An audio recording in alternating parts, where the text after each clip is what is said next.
at least last 6 months or so, the BLA had totally gone underground. I mean, they were not blowing up electrical towers, they're not blowing up gas pipelines. The number had gone down tremendously. And they had to come back with a bang because whoever is supporting them definitely wants results on ground. And what could be the best way to make a bang? By killing 9 Pakistan army soldiers in Quetta. And that's the statement. See, but the fact is that they are disorganized, their supply lines have been broken down. And interestingly, UK declares BLA as a terrorist outfit and still protects so many of its people in London. And now Pakistan government is making demands to British government to hand over the BLA terrorist back to Pakistan. And interestingly, Americans do not declare BLA as a terrorist outfit. Why, I ask?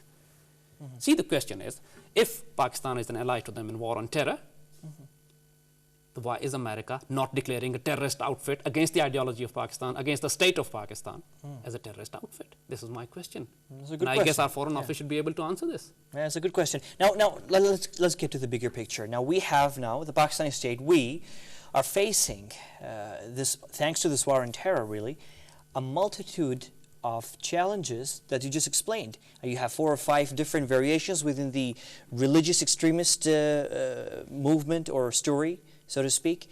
And then you have the subnationalists topping the list, of course, the so-called BLA being supported by people who are based in Afghanistan, unfortunately, our neighbor. And so we're facing all of this. And now we have to deal with this embarrassment.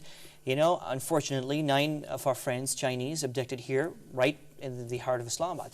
Anyway, let's come to the bigger picture. Now, so this is the problem. Now, before we move on, there's also one other strain of religious terrorism that people sitting outside the country often hear about, and that's sectarian. And people often say that it's somehow, connected to what happened during the Afghan Jihad. But I think it has something also to do with the Iranian Revolution. That's correct. You see, it is a generic statement which people give who do not know the dynamics of terrorism or dynamics of security access in Pakistan. They say every religious extremism in Pakistan has come from Afghanistan. That's nonsense. You see, 3 major events took place in our region in 1979. Soviet invasion of Afghanistan, the Iranian Revolution, and the Iran-Iraq war. So what happens is, you must keep one thing in mind is, that the Iranian Revolution was a Shia revolution. It tried to export itself. Every revolution does it. It's very natural. It happens when a revolution comes. It has energy, it has power, it tries to export itself in the region, and it did. The Sunni Arabs, naturally, got afraid of this reality. And Iraq was asked to invade Iran. Whatever the dynamics of that, on the surface, you look at Iran fighting with Iraq. But under that dynamic, there are some other fault lines also. Yeah. It was the Persians fighting the Arabs, and it was the Shias fighting the Sunni Arabs. Right. So you see, the dynamics of sectarianism also came violently into the region with the Iran-Iraq war, the Persian-Arab conflict. True. Since Pakistan had good relations with both Iranians and with the Arabs, both the war of Iran and Iraq, the war between Persian and Arabs, the war between Shias and Sunnis spilled into Pakistan as well. Every sectarian terrorist group which is in Pakistan today was born in the early 80s. You don't find traces of them before? No, that's they never existed. You see, so sectarianism have come to Pakistan from the Iran. Which also coincided with the security situation with Afghanistan, the Soviet invasion, the occupation. From the Afghan side, the political religious militant groups came, not the sectarians. You see, Taliban are not a sectarian group. Osama is not a sectarian group. Although they all the 6 parties, Mujahideen groups based in Pakistan were not sectarian groups. So the religious militancy in Pakistan, in this area, is a direct fallout of invasion of Muslim lands by foreign forces. You have to understand one point.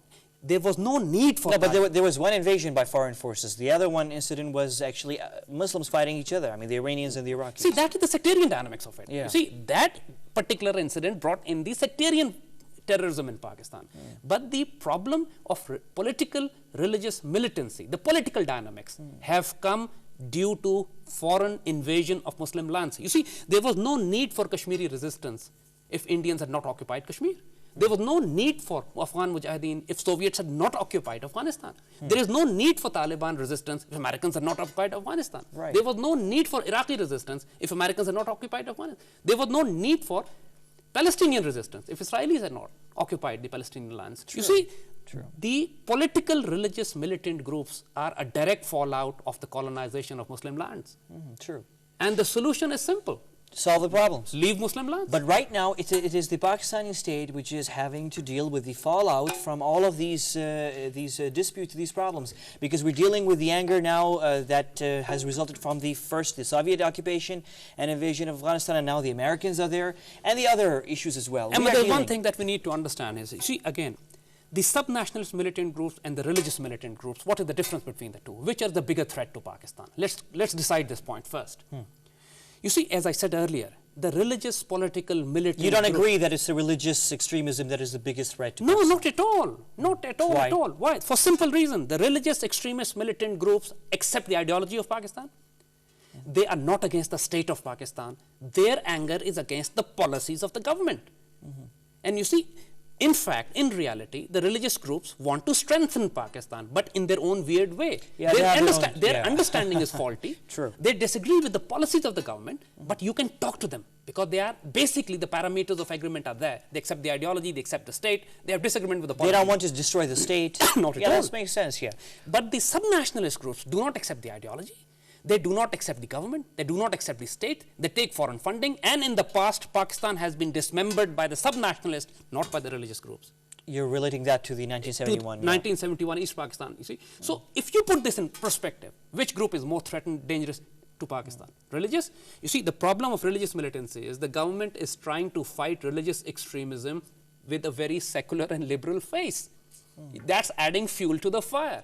You have to, see, there is a reason why Muslims are angry all over the world. It's not just the Taliban who are angry. It's not just the Pakistani tribal who are angry. The Muslims are angry all over the world, and according to them, they have a genuine cause. The cause is simple. You invade our lands, and you don't give us right to resist. Yeah, true. And then you have incidents like the Salman Rushdie story. You the see, guy is being knighted, you know, and his only claim to fame is that he attacked our prophet.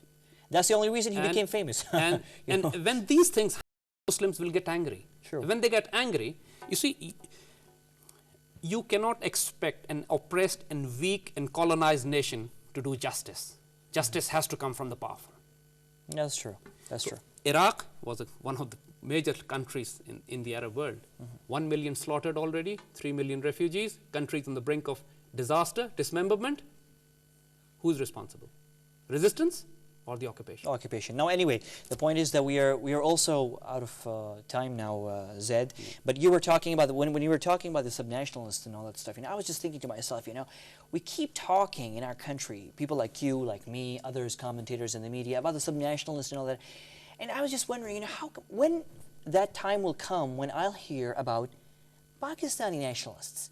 You know, we hear about so many nationalists. I'm not asking a question. This is just a philosophical, you know, thing. But, you know, a time should come where somebody should stand up for the state. I trust that I'm going to see more of you on this show. In the future, we'll talk about this. But this session was useful because your insights, some people might agree with, some people might not, but they help in understanding the undercurrents of this religious extremist movement. I wouldn't call it a movement, but they're disparate groups who are usually bracketed in the same place. You see, one thing that last point that I want to make is, these sub-nationalists are definitely used by the foreign forces. There's no doubt about it. But within the religious groups, there are cells which are being exploited by the foreign forces. See, there's lots of idiots among them as well. True as well, yeah. That's and this is what is, example you're seeing in Islamabad, an example of Chinese being kidnapped in Waziristan and all those events. Great. Well, Zaid, we're almost out of time. So before